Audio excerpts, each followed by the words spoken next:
Pod da Região de hoje vai repercutir o caso Mariana Ferrer, que é o caso da modelo que foi vítima de estupro numa boate em Santa Catarina em 2018, e este é um caso muito emblemático no nosso país e teve uma reviravolta na última semana. E para falar sobre esse assunto, nós convidamos a promotora Celeste Leite dos Santos, ela que é presidente do Instituto Brasileiro de Atenção e Proteção Integral às Vítimas. Doutora Celeste, seja muito bem-vinda.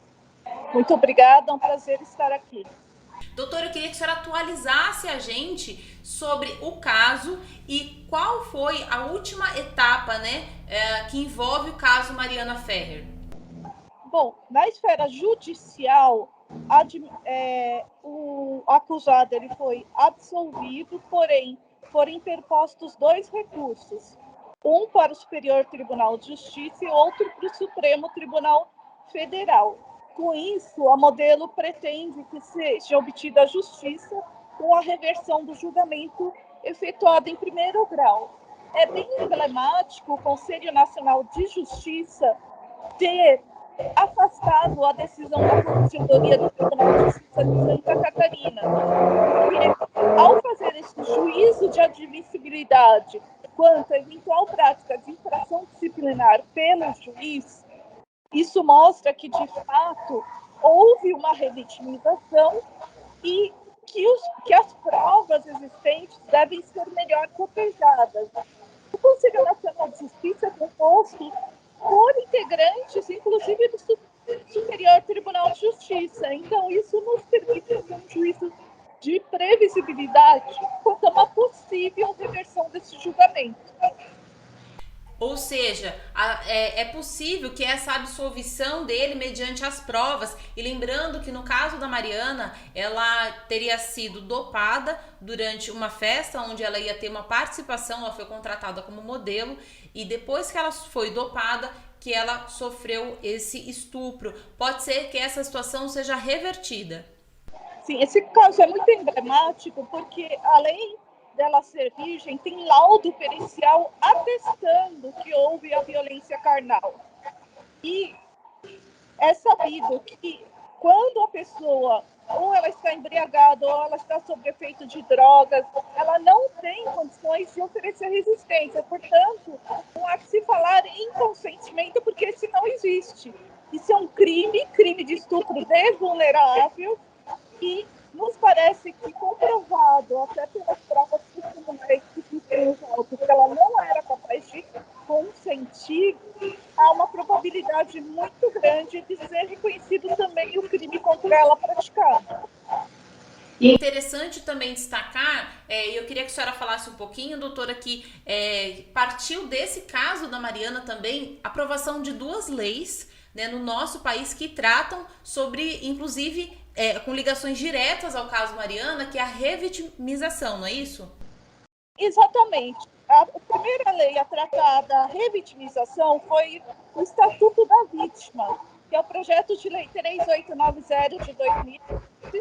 Foi até por causa desse trabalho que o Instituto desenvolve, que luta para que seja pautado o Estatuto da Vítima, que ela, se vendo representada como vítima, pediu que o Instituto se habilitasse como amicus curiae no processo disciplinar do juiz. Posteriormente, foram editadas leis, uma trata da violência institucional. Qual é o problema da lei de violência institucional? Ela atrela a lei de abuso de autoridade.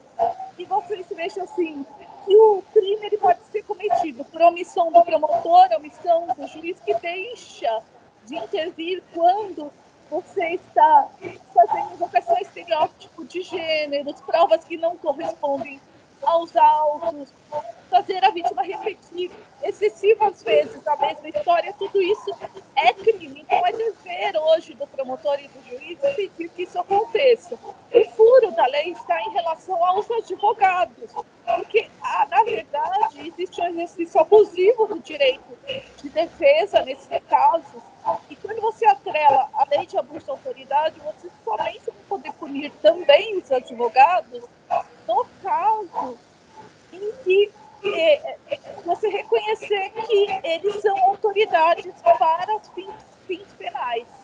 Então, vai depender de interpretação judicial. Isso é desgastante. Houve um certo alívio, porque agora com a lei de igualdade salarial de homens e mulheres também foi prevista nessa semana como infração ético-administrativa, ou seja, uma infração disciplinar o advogado que pratica discriminação, assédio moral e assédio sexual.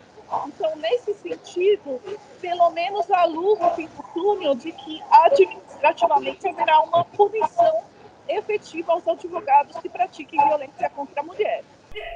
E é importante destacar que esse caso ele tem uma repercussão e que afeta todas as mulheres e principalmente garante o direito das mulheres que sofreram violência de que elas não passem por essa exposição, como a senhora citou, ter que repetir várias vezes o mesmo depoimento. Porque um dos principais entraves de quem é vítima, da mulher que é vítima, principalmente nos casos de estupro, de violência sexual, é você enfrentar a justiça, né? Você tem que enfrentar uma autoridade que, muitas das vezes, por uma questão cultural do nosso país, ela vai questionar, colocar o que ela está dizendo em questão. Exatamente. E o Estatuto da Vítima também já veda de forma absoluta que haja repetição de depoimentos. A vítima comparecendo à delegacia de polícia desde que gravado o depoimento, fica vedado que ela seja novamente arguída em juízo. A única exceção é que o advogado comprove alguma contradição, alguma obscuridade, um novo depoimento ficaria limitado a essa questão.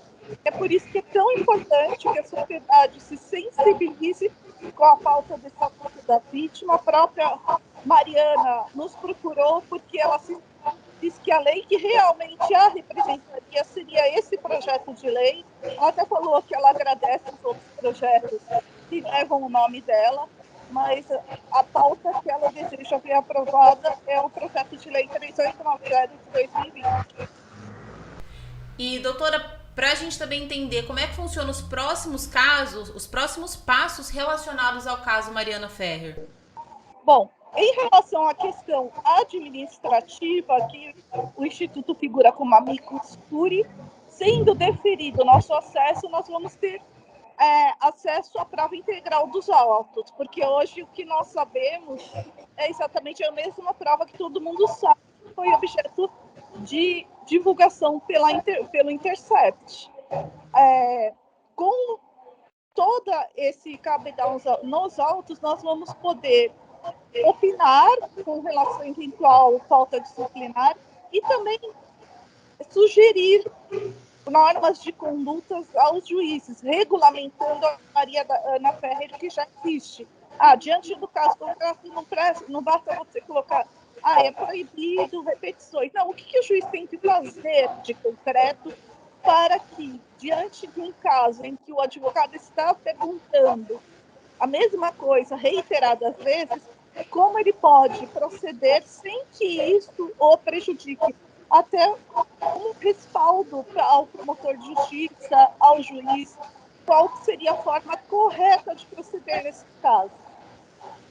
Tá certo, doutora, eu agradeço muito a sua participação aqui no Pod da Região, né, esclarecendo toda essa situação e também jogando luz e trazendo conhecimento e informação, principalmente às mulheres que foram vítimas de violência ou, se infelizmente um dia vierem a ser vítimas, terem conhecimento dos seus direitos. Doutora, muito obrigada pela sua participação. Eu que agradeço. Boa tarde. Muito obrigada. E se você que nos acompanhou neste podcast, no Pod da Região, é um conteúdo sensível, mas muito importante. Curte, comente e compartilha. Portal da Região, a notícia que você precisa.